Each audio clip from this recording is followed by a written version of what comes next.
वरिष्ठांनी आपल्या माणसांवर विश्वास ठेवायला हवा असं विधान उपमुख्यमंत्री अजित पवारांनी केलं। कोल्हापूर जिल्ह्यातील कणेरी मठात पार पडलेल्या कार्यक्रमात अजित पवारांनी हे वक्तव्य केलं। सुप्रसिद्ध अभिनेते गिरीश कुलकर्णी यांनी आज अजित पवारांची प्रकट मुलाखत घेतली। राजकारणात वयोमर्यादा असावी का असा सवाल कुलकर्णी यांनी करतात अजित पवार खळखळून हसले आणि काय म्हणाले पाहूया। आपल्याला नेहमी असं वाटतं की सरकारी माणसं काम करत नाहीत, पण ते मिरॅक्युलस काम केलं आणि माझा असणारे मोडक म्हणून चीफ इंजिनियर आणि त्या सगळ्या टीमवर विश्वास होता।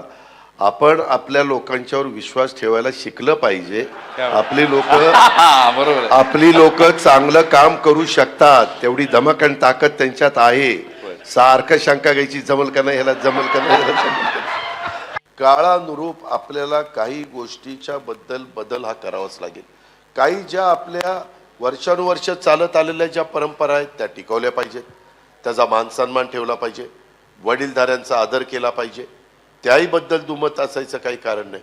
पण त्यांनी पण त्या पद्धतीनेच वागलं पाहिजे, नाहीतरी आपला आदर करतोय म्हणून इच्छाचा ह्याला कसं पाहिजे तसं असंही करून चालत नाही। त्याच्यामध्ये म्हणजे प्रत्येकाने आपापल्या परीनं किंवा ठीक आहे आता आपलाही बराच काळ झाला, आता ह्यांना आपण त्या ठिकाणी संधी देऊया, पुढच्या पिढीला तयार करूया, त्याच्या पुढच्या तयार असं ते झालं पाहिजे। पण ते खरंच राजकारणामध्ये निवृत्तीचं वय असलं पाहिजे का?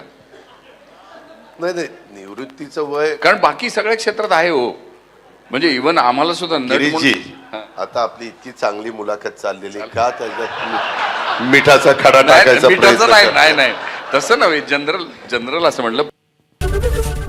एबीपी माझा, उघडा डोळे बघा नीट।